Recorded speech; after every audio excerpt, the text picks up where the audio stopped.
You've got to let excitement win, but remember the formula. Don't just set the goal and go do it. Set the goal, do the learning, from the learning, write the plan, from the plan, go to work.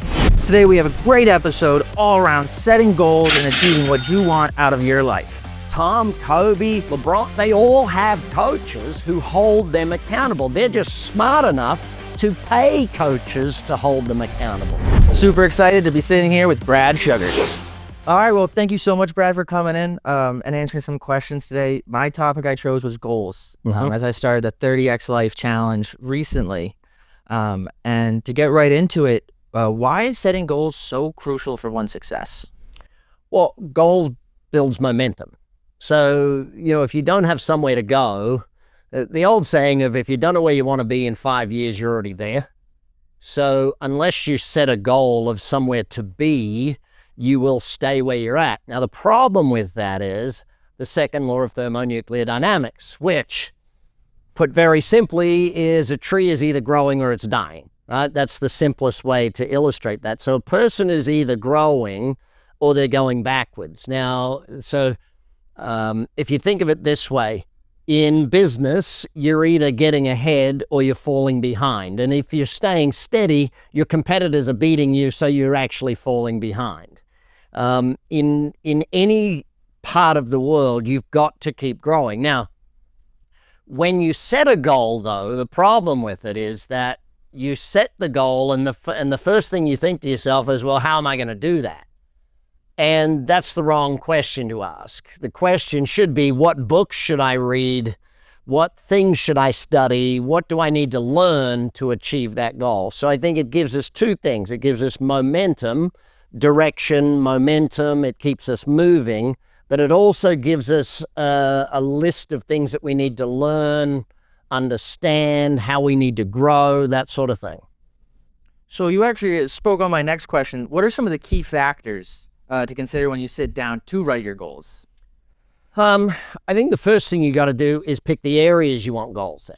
So do you want goals in finance? Most probably. Do you want goals in wealth creation? Most probably. Career goals, relationship goals, vacation goals, health goals, fitness goals. You know what I mean? Like, pick the areas that you want goals in. And then from there, say, well, where do I need to get better in those things? Because if you don't set a goal, you're not getting better. It's pretty simple. Why does every sports person get statistics? So they know where they're at, and therefore they know where they want to be. Why does every business keep a track of its profits and losses and its key performance indicators? Because if you don't know where you are, you can't decide where you want to go, sort of thing. So I think it's first and foremost knowing the areas you want goals in. But even before that, you probably want to set your dreams. The challenge with most people, when they go to set goals, they'll do 10% better than now type thing. They won't do massive things because they don't have the dreams documented. Like, people say, well, I want to work less. Okay, well, what does that look like? And until they actually define, well, what I'd really like to do, my dream, would be to be able to have the business work without me. The dream is to have these things. The formula I teach is pretty simple, and it's dream, goal, learn, plan, act. You need the massive dreams, the 10 and 20-year goals. Like, a dream is really just a 10 or 20-year goal, and you have no idea if it's going to happen, how it's going to happen, hence the term dream. And then you turn dreams into goals. Goals should be anything inside 5 years type thing, I think. Okay. I actually found that to be one of the most interesting episodes I've seen so far in the 30X Life, was that whole formula right there. So what suggestions do you have for someone who's trying to set new goals, especially if they don't know where they want to go? Do the opposite. So what don't you want? Make a list. People always, whenever I ask, what do you want in your life? Well, I'm not sure. Well, what don't you want? Well, I don't want to be broke. Okay, then what's the opposite of that? So if you can get a list of, like, get a page, divide it in half, put don't wants, do wants, or dreams, and if you can get a list, I don't want to be fat. Okay, then what do you want? I want to be at least somewhat fit. I want to be this. What don't you want? Well, I don't want to be, do you know what I mean? Like, If you're really struggling, start with what you don't want. Or start with a big sheet of cardboard, some scissors, some glue, and a pile of magazines.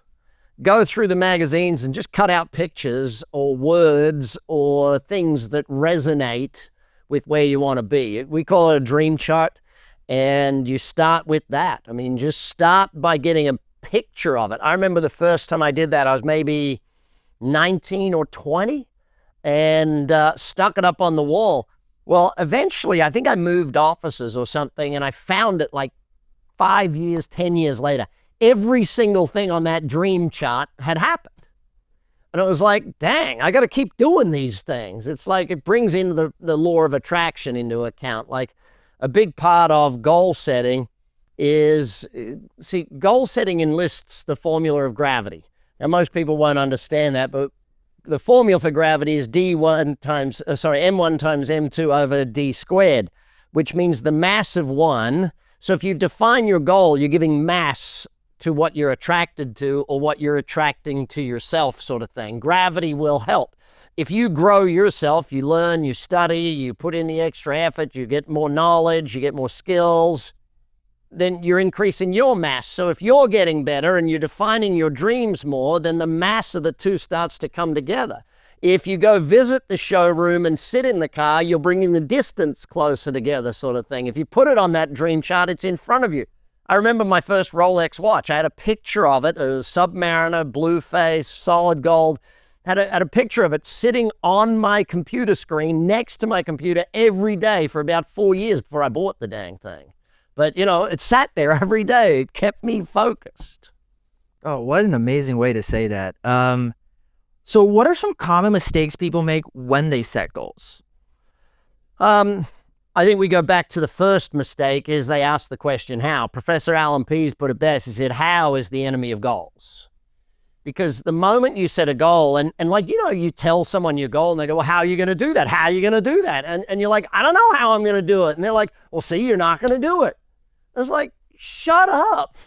Stop with killing my dreams with your how. Don't kill my goals with how. So the first mistake is to try and work out how to do it without learning.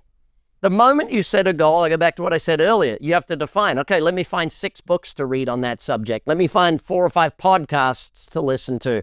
Let me find a few blogs to follow and read type thing. Let me find a mentor or a mastermind group or a club or a this that I can do. Like people want to go and invest in real estate and they don't join a real estate investors club. You're not going to invest in real estate unless you're hanging out with other people who are investing in real estate. It's crazy that they think they're going to do it on their own, you know? Success is a team sport. We got to remember that part of it. And so who's on your team? Well, the people whose books you read, the podcasters, the blog writers, they're on your team. So do the learning. It's dream, goal, learn. Then the next mistake they make is they just, well, I've read the books, let's go. Well, no. Let's actually write a plan.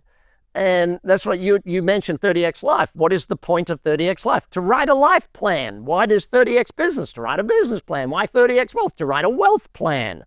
You know, you got to create the plan and then go to work, sort of thing. So, unfortunately, there's a lot of things say, just write your goals and it'll happen. Bullshit. Sorry. But it just doesn't work that way. You got to write the goal.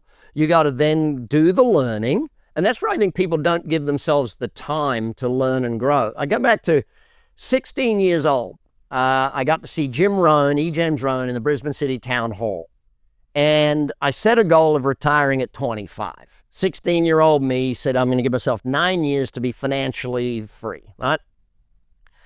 And of course, whenever I told anyone, they went, you can't do that. You can't do that. My buddy's dad literally sat us down and taught us how it can't happen. And in my mind, I was like, no, it can happen. I can do this. See, what my buddy's dad didn't realize and what anyone else that I told didn't realize is that, well, technically they were correct. 16-year-old me couldn't financially retire. I didn't know how, but I was willing to learn, study, grow, read, attend courses. I bought every damn tape set, VHS. Yeah, that's right, tape sets and VHSs. Now you just subscribe to it online. It's all there. I mean, dang, YouTube is, if people go onto my YouTube channel, they can get 10 years worth of training in a few weeks type thing. It's phenomenal how much on the Big Success podcast there is. So, but yeah, got to do the learning, got to do the planning, and then you got to do the work. You got to do the work. I don't care what anyone says. I can make success simple. I can't make it easy. You still got to work. That does make sense. So how do you know if your goals are achievable? Like balancing your dreams and ambition with the realism of what you can achieve. Yeah. We teach a formula, SMART goal setting: specific, measurable, achievable, results oriented with a time frame, right? Achievable. How do you know if they're achievable? You don't. It's probably the simple answer. You don't. Feedback will tell you along the way until you start studying and learning and writing the plan. Like if I said, okay, I'm going to set a goal of me playing in the NBA. I'm 53 years old. There's, the oldest player there is LeBron at 40. I don't think I'm going to get there. Like, okay, there are some goals we can set that are just stupid, right? Okay, we know when we set it that it's not going to happen type thing. Now, could I play in the 60-plus basketball tournaments? Probably. If I trained 7 days a week between now and 60 years old, I could probably get there. But I think you've just got to be, I think if you're currently driving a beat-up minivan with rust and it starts every third time you turn the key, don't give me a goal of driving a Lamborghini. Give me a goal of getting a Toyota Prius that works. Mm-hmm. Do the ladder. Don't go for the end result. Don't try and be on the top of the mountain when you're just starting. There's a reason people train for years just to get to Everest Base Camp. They're not training to go to the top of Everest, just to the base camp, dude. That would be fantastic.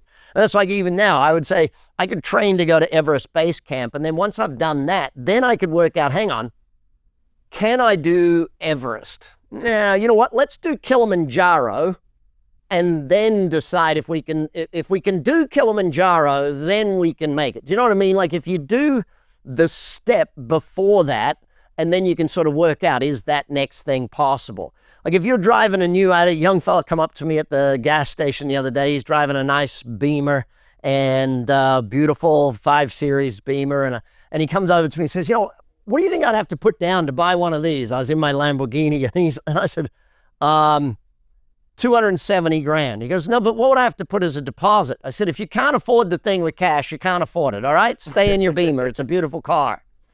And I think that's the way we've got to look at it. Do the first step first. And once you've qualified at that level, then I think you can determine, like, don't set a $100 million goal for your business if you're doing 100,000. Go for $1 million.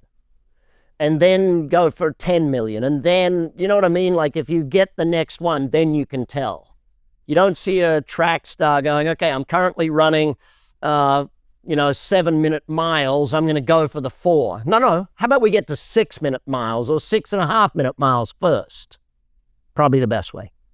I find that latter image very, very useful actually for setting goals. Keeping it's one rung at a time, not to the top right away. You can know that you've leaned the ladder on the mountain sort of thing. You've leant the ladder against the right building, the thing you want to get to, but take it one step. How do emotions come into play when you're setting goals or on the path of achieving your goals, such as doubt, fear, and even overconfidence? You'll have all of them. When you set a goal, you're requiring yourself to grow and change. That's what a goal does. And so if that doesn't bring up emotions, it's kind of like if the goal doesn't scare the shit out of you or excite the living daylights out of you, it's not really a goal. It's just a to-do item. There's a big difference. And so if you don't have fear and you don't have doubt and you don't have all of those things, set a bigger goal. Too many people, you go back to the thing of, if you knew you were going to succeed, what would you start today? Like if you knew, you've been in the Back to the Future DeLorean and for all the young people, that's a time machine. And you went to the future and you saw how successful you were. You were running a massive car wash business and you're like, holy heck, look at me running a massive car wash business. And you come back to today and you go, well, oh shit, I got to start a car wash business. I'm going to be massively successful in this thing. Do you know what I mean? It's like if you knew you were going to succeed, you would just go. You would just start.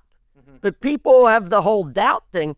Every one of us had doubt when we set our massive goals. Every one of us did. But we just did it anyway. You're going to have doubt when you ask a girl out on a date. You're going to have doubt when you, there's a reason we get 9 months from when people say, oh, I'm pregnant, you get, holy heck, thank God I had 9 months to get ready for it type thing. But you're going to have negative emotions. That's just part of it. It's going to be there. The question is, do you let fear beat excitement? If fear always wins, you don't move, you don't do anything, you don't achieve anything. You've got to let excitement win at least 50% of the time. But remember the formula.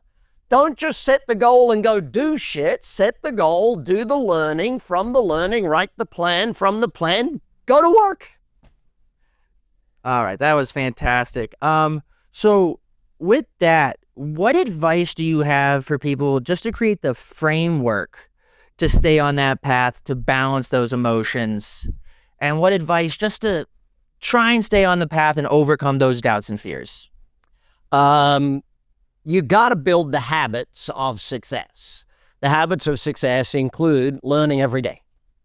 If you're not listening to a book or a podcast or reading or doing some learning every day, the doubt will creep in more, okay? You've got to do what we call your IVVMs, your idealize, visualize, verbalize, materialize. And that's in the 30X Life, how people do that. You've got to get some exercise every day. You've got to eat reasonably well, drink plenty of water. You've got to do the habits of success. You can't not exercise and expect yourself to be positive.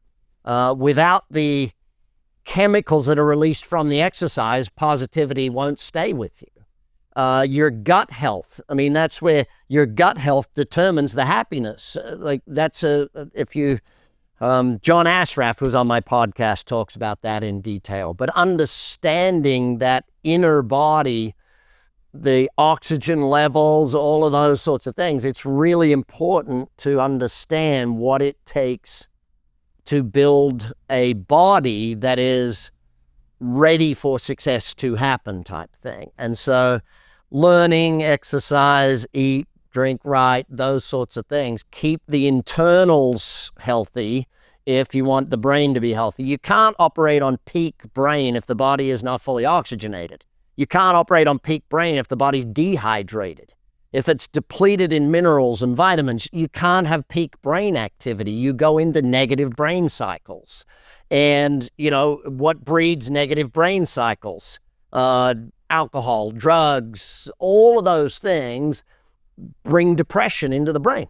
And so when we get into that state, especially young men are so prone to, and they legalize weed and they don't understand that later in life that brings depression into you. So you got to be real careful with what you put in your body. Got to be careful.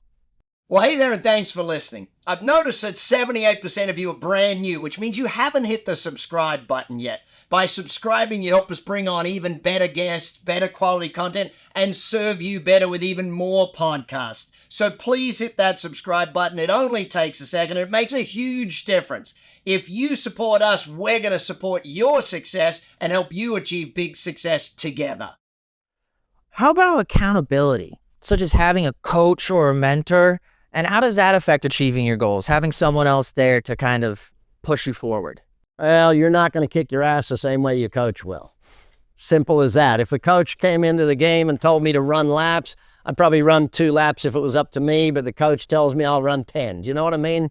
You will only go so far without a mentor, without a mastermind group, without peer pressure, positive peer pressure. Mm-hmm. A buddy of mine runs a real estate investment group, and the average person in that group is doing 20 to 50 deals a year, right? So if you're in that group and you show up to a meeting and you go, well, I only did one deal this quarter, you're going to be embarrassed. You need positive peer pressure. You need positive pressure from a good coach, a good mentor. A coach is more someone who is structured and you pay for it type thing. Like my son now has a hockey coach for his goalie position, not just the team coach, but just for him in goalie type thing. And that guy's going to put more pressure on him to perform. And it's not me having to do it. It's the coach. Whether it's a mastermind group, a coach, a mentor, you need feedback. And so feedback from someone who believes in you, someone who wants you to do better, someone who knows more than you and can help you do better is the most perfect feedback there is. Accountability, self-accountability will only get you so far. You can't have, we're not all Kobe Bryants and willing to do that level of work, Tom Brady's, but still Tom, Kobe, LeBron, they all have coaches who hold them accountable. They're just smart enough to pay coaches to hold them accountable. So yeah, it's when you're in your logic moments that you make great decisions, that you've still got to make that great decision when you don't want to, sort of thing. And knowing that the coach, like with Colton, knowing that 6 a.m., 2 days a week, he's got to be on that ice. And there's no two ways around it. It's like, I don't care if you don't feel like it, kid. I'm already up. You got to be up and you got to go train. It's a 6 a.m. on the ice. That seems a little rough than me. Well, it used to be 5 a.m. I'd rather the 6. So with that, how often should someone reevaluate their goals? Like when Daily? when you know when to pivot or like continue the course? Rarely should you change the goals. Most often you should change the plan or the strategy or the tactic type thing. If the goal, I'll tell you when to change the goal if it's not motivating you. Okay. There was a great young man on my podcast who talked about the difference. Motivation is about having the right motive. And if the goal isn't inspiring you, isn't getting you going, then change it to something that is getting you going. A lot of the times, and I remember this as a young man, I'd put on my dream chart, boats, yachts. I don't like boats. It just, in my head, it was like, okay, people, you should have a yacht if you're successful. No, I don't want a yacht. You know what I want? I want jets. I want helicopters. That's what I enjoy. Now, I'm married to someone who loves boats and yachts. Damn it. Now I got to put them back on the chart. But understanding what drives you and what excites you, and this is a part of, we talk about, do you find your purpose? Do you create your purpose? Is it given to you, your purpose? How does your purpose become about? It starts with acknowledging what excites you, what you enjoy, what you love doing. What you would do whether you were paid or not, whether you would do it. If you read about that subject just because you love it, there's a good chance that's somewhere where your purpose is moving you towards type thing. And that's a good part of it. But ultimately, goals need to be set every day. So 5:30, 6 o'clock, when you finish work, at the end of the day, you need to set your goals for the next day. Task list, goals for the next day. The most important goals and the most important plans are the daily ones. If you're not doing daily plans, you will not achieve your weekly goals. You will not achieve your monthly goals. You will not achieve your annual goals. You want to achieve your annual goals, it starts with achieving every day's goals. So reevaluate, relook at goals every single day. In business, we have 90-day goals, and we look at them every single day. You must evaluate them. I would suggest if you have annual and dreams, you need to review them daily. If you're not reading your goals every day, if they're not on a chart in front of you or stuck to the bathroom mirror or somewhere in your house where you see it every single day, they're not going to happen. You got to see it, believe it, feel it every day. Very insightful. Every day. Something I probably have to work on myself. So, what is a goal that you've recently achieved? And what's maybe one that you've had to pivot or reevaluate for yourself. What was that like? We achieved a goal of getting a net promoter score in the company. So this is more business related, but we got over 80 in our net promoter score, meaning our customers love us. They don't just like us. They're saying 10 out of 10, they'll refer us to other people type thing. And that came after, it was about 4 or 5 years of solid work with our customers to move from a 70 to over an 80. And that's a phenomenal thing for the team to have achieved. I like to think of it that if the company achieves a goal, the team achieves the goal. If the company misses a goal, I miss the goal, sort of thing. Pivot, see, there's 2 times you have to pivot. One is when you decide proactively, holy heck, we're not going to get there unless we change. And the other is when the market says you have to pivot. Like when COVID hit, our catering business, overnight, shut down. There's no events. So how do we pivot that whole business? We had to reset the goals. You know, when the world shifts, you've got to change your goals, sort of thing. COVID made everyone change their marketing strategies, their sales strategies. And some people are still operating on old sales and marketing strategies and wondering why it doesn't work. Personally, what's one I achieved personally recently? See, unfortunately, most of them are with the kids these days. I mean, the simple goal that I achieve every week now is spending an hour one-on-one with each of my kids. Now, I have 5 kids. That's 5 hours a week sort of thing. Now, when they're away traveling, my oldest live away and that sort of thing, it's a bit different. But, you know, just doing that, taking my son on father-son date night.